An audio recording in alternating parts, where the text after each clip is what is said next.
I don't know. It's not that hard of a take because I feel like there's not that much ball to go around in Vegas. You got Devontae, Jacoby Myers. So Brock Bowers probably third in line for targets there. I'm not too mad at it. Ja was popping, Brody. Was popping. I'm gonna open up this. I gotta go grab a charger in a minute. I'm gonna open up TikTok here in just a little bit after I get through some more questions. Terry McLaurin or Chris Godwin? Good question, Ja. So I like both of these players, man. And for me, Terry McLaurin is going to be a distant second in this argument. I think with Godwin moving back to the slot and the emphasis on like really getting him involved, it seems like that's going to be a big emphasis this offseason is getting Godwin in a comfortable situation so they can use Jalen McMillan and Mike Evans on the outside. I kind of think Godwin is going to be in for a resurging year. When we seen Godwin in the slot last, he was a top 3 receiver in PPR league. So I don't think he gets back up to that range. Don't get it twisted. But he offers a lot of upside this year. And he was a 1,000-yard receiver last season. So if he can get a few more touchdowns and add to the receptions, we know Chris Godwin's a talent. So I'm not fading that. And then Terry McLaurin's just hampered a little bit, slightly, by the quarterback situation. Rookie quarterback, brand new offense. Who knows what this thing's going to look like with Jaden Daniels? I have a lot of hope for upside, but if he threw for 3,000 yards this year, I don't think that would shock anybody. And Terry McLaurin hasn't really ever been like a touchdown hog. So I think we get the same type of production upside-wise out of McLaurin and Godwin. It's just a little bit safer floor with Godwin. So I would take Godwin before I would take Terry McLaurin. Do you think Kyren is being overdrafted? Yes. I think he's going RB5. I'd rather have ETN, Saquon, maybe even Derrick Henry who are going. Yeah, I think Kyren is for sure being overdrafted. And it's because of, but it's not really overdrafted because of what he did last year. It's more so I think the community is expecting him to be what he was last season. But I think as the offseason goes on, we're going to see Kyren's ADP start to fall. A lot of people recognizing it. He's not as durable as you'd like to see. They brought in Blake Corum, who's going to be a really good back. So I would err on the side of caution when it comes to Kyren. If he took off, let somebody else do it. Let somebody else take him. Like, I get he was a surprise last year, but you're having to take him in like the top 5 to 10 running backs, and McVay will switch his running backs instantly. Instantly, he'll switch them. So I don't know. I think he's being overdrafted 100%. We'll see how it plays out. Thoughts on DK this year? I like the new coordinator there. I think the offense will change, but I think this is also changing the guard. JSN is going to start to assume a little bit more work. I like DK, and I think he's forever going to be a 1,210 receiver until he's not in his prime anymore. I don't see a whole lot of upside, but I think the floor is very high for DK Metcalf. So I just don't think there's a whole lot of like, if you draft him versus drafting in the same spot, you get DK. You can get, like, you're doing DK or you're doing Debo, I'm going to take Debo. If you're doing DK or like Devontae Smith, I'm taking DK Metcalf. So he's going in, he's actually kind of going with a lot of other similar type receivers. DK, Stephon Diggs, Cooper Kupp, Debo Samuel, like older names that we've kind of faded. I just don't think, like, he doesn't have the upside of a Jalen Waddle who's going right ahead of him. And I agree with that, you know? So that's the only thing I think you're missing. You get nice floor with DK Metcalf. You're just kind of missing out on like potential upside unless this offense really does change and Geno plays a lot better. So if that changes, then cool. But other than that, I kind of think DK is going to be a lot similar to what he was last year. Do you have any sleeper tight ends? Nothing too crazy. I really like Luke Musgrave this year. But if you're looking for like how we found Laporta and McBride last year, I don't think you really need to take anybody like that because there's a whole lot of tight ends. Like Dallas Goedert's going just outside the top 12 tight ends, and it's like, or right with the top 12, like right at the back end. And I'm like, I would be cool with him as my starter. Dalton Schultz is around that same area. He's good. So I don't really feel the need to be like, I got a sleeper. I think Pat Freiermuth will play better this year. I think Luke Musgrave, I talked about him. He'll play well. It seems like they're trying to get Taysom Hill even more involved this year. So maybe even like a Taysom Hill. And then I think a guy like Noah Fant could be a lot better this year. Last year was his worst year. And I talked about this on the Seahawks team preview. And I think Noah Fant's a guy that could see a little bit of resurgence. He's always been like a top 12 guy. And then last year he wasn't. So I think we could see Noah Fant return some pretty decent numbers. Noah Fant in let's see, with the Broncos, he was in tight end 17, tight end 8, tight end 12. With Seattle, his first year, he was tight end 17, and then last year he was tight end 32. So they got rid of Will Dissly. They got rid of Colby Parkinson. I think Noah Fant could be like in your deeper leagues, a 16-team league. That could be a guy like as a real sleeper tight end. I think we could find some value with him. Well, Con, you see it? Subscribe to the Justin Henry Show for the best fantasy football takes. You might as well. If you're here, you might as well sub, man. A lot of people, you know what? I don't understand. I've noticed a lot of people will either like unfollow or they won't like a take if they don't agree with it. Are you guys like that too? Like if you don't agree with something I say, does it like make you mad or like will you not like the video? I want to know that. That would help me out. Like if you guys just want to give me feedback on my post, because when I post it, I'm generally trying to be like helpful and like maybe it sounds a little contrarian at times. Like, damn, everybody's talking up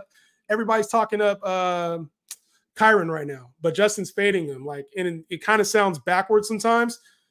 Do you guys find that harsh to hear?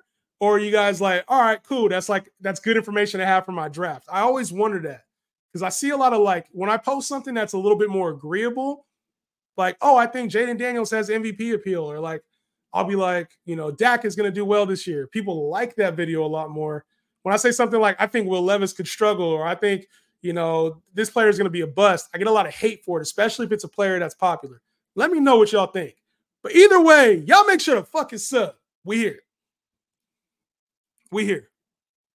How'd you do on props overall last year? I never got into the betting side, but we all about to get rich.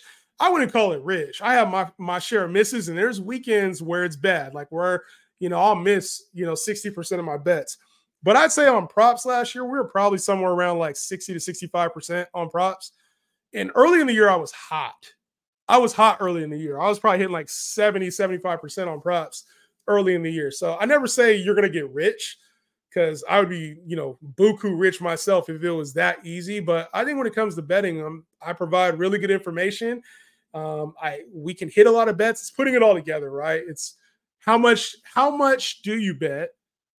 What do you consider getting rich? Is it like a 10-leg parlay, which I'm not going to hit. I've hit a 15-leg parlay before, but I'm not going to hit that consistently. Are you betting 2-mans? Are you betting 3-mans? Are you betting 4 legs? Like, what are you betting, first of all? And then lastly, how consistent are you? You know, do you want to see it all the way through? Or are you going to ride the bad weeks and the good weeks? So to me, that's where I'm at. Like, I know this shit, and I know I provide really good information, and I know you can get value out of it. And maybe sometimes when you hear me talk about something, you'll probably find some good bets. I'm just going to place them out there. You want to tell. If I'm losing, I'll let you know I'm losing. I'll let you know, and maybe I'm a fade at that point. But I'm going to give you guys information that you can use to at least make smarter decisions. That's my goal. Become smarter overall. I give you guys a lot of my, like, what I'm thinking and trends that I'm looking at, offensive line, defensive line.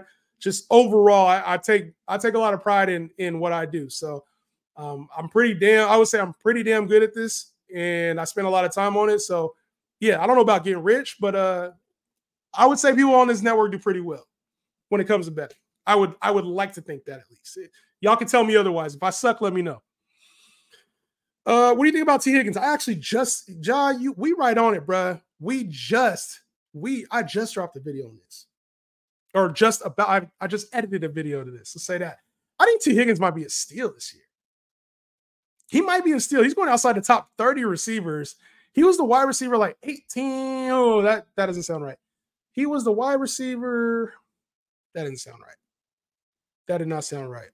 He was wide receiver 18 a year before that. He was the wide receiver 51 last season in 12 games. So it was a down year for T. Higgins last year, only like 600 yards, 5 touchdowns, right? Like it wasn't a great season for him being hurt. Obviously, Joe Burrow was hurt too, but he's in a contract year. So I'm like, shit, maybe,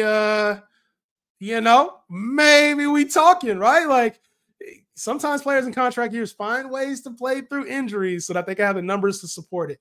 And I think T. Higgins is good. As long as Joe Burrow's there, we know T. Higgins can be a 1,000-yard, 8-touchdown guy like very easily. So I like T. Higgins a lot. Y'all see something coming out later.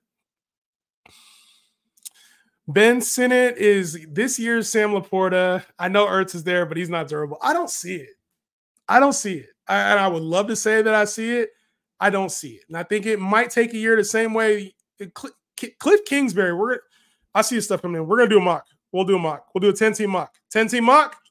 I'll get one loaded here in a second. I'll see you guys coming in.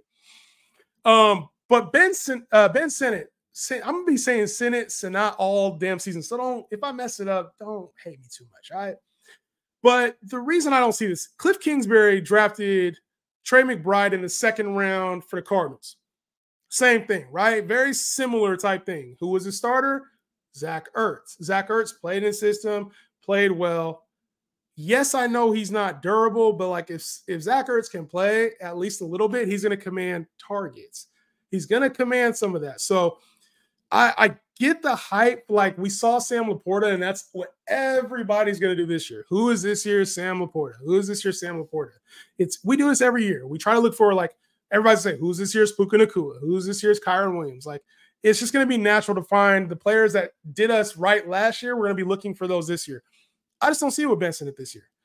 I don't. And maybe I'm wrong. Like, a tight end is a rookie quarterback's best friend typically, like short targets. But I also think Zach Ertz is going to play a factor. So maybe we're talking mid-season.